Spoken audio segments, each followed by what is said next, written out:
Hello, Dr. Lane. My name is John Miller, and I am taking your mechanics course via video feed here at ULL. For my numerical calculation, I chose to tackle the collision problem you suggested, where you have an original ball coming in, hitting a second ball, and that ball goes to hit 5 more balls in succession, or causes a chain collision, rather. And so what I did was, and the goal, of course, is to find the angle that is necessary to shoot the original ball at, to be able to hit all 7 balls. So firstly, I set up a nice little floor to put all my balls on, and I made a radius, an initial velocity, a spring constant, masses. I also made a shooter so that I could have the force of gravity from basically a person shooting the ball on the initial ball, as you suggested. Then I made the 7 balls in the collision. I also made an extra ball here, ball 0. It doesn't actually collide with anything, it just goes straight through.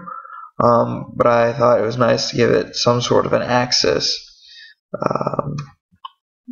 a visible one. And then I defined the masses of the shooter and the balls, the momentums, find the gravitational constant, the time step, 1,000th of a second,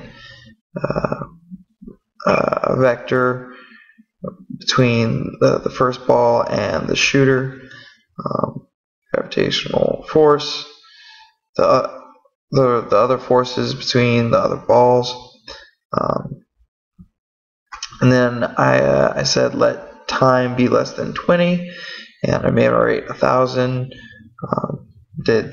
I programmed in the definitions for the vectors between the 2 balls, and I defined the forces in between the balls, and I found them to be 0, and I defined the gravitational force to be the normal gravitational force using norm of the position vector and the magnitude of it.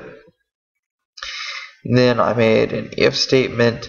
If the magnitude of the position vectors is less than twice the radius, then you get a force in between the 2 balls.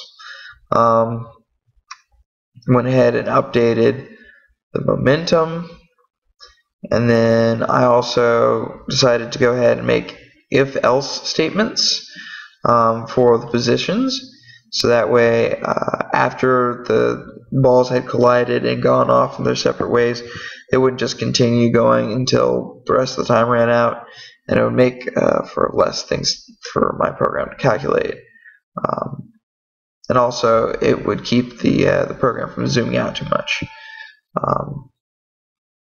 And I use your idea of using cos theta equal to the dot of the momentums over the magnitudes multiplied by each other, and then taking the arc cosine of that cos theta and printing that.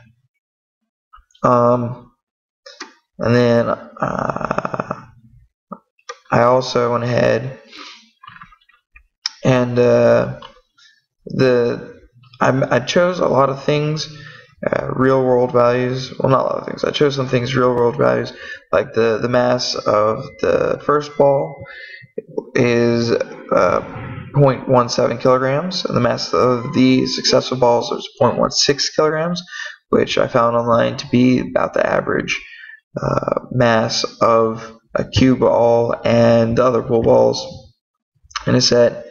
And then I took my own weight, converted it into kilograms, and found that it's about 500 times the mass of the cue ball. So when we run the program, it looks a little something like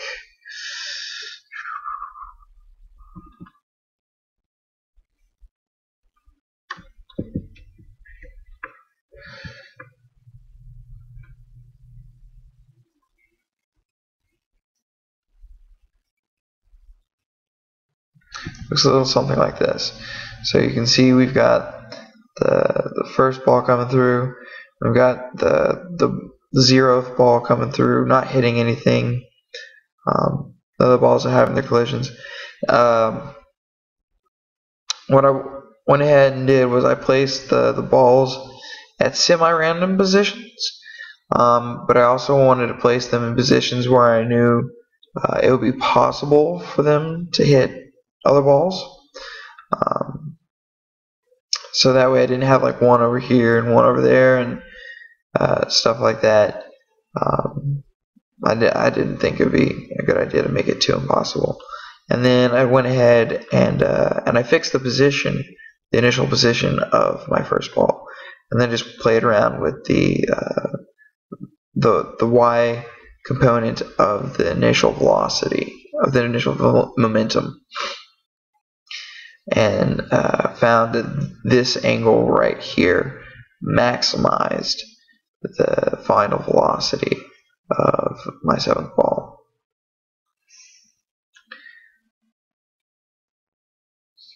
Unfortunately, there's an issue where the if you make the magnitude of the velocity too great, the magnitude of the momentum too great, it doesn't actually hit the ball. It goes below it, and too much of the momentum is carried downward. Not enough is actually projected along the x-axis.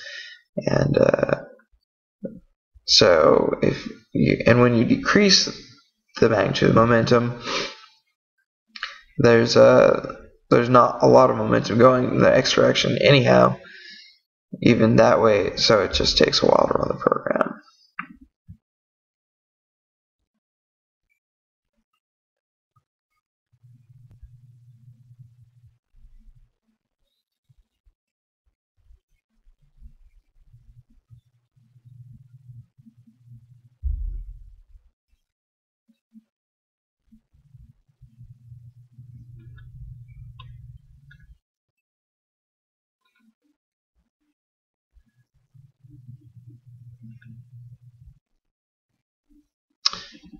Alright, so as you can tell from the print value here, we have a final velocity for the 7th ball and final momentum rather.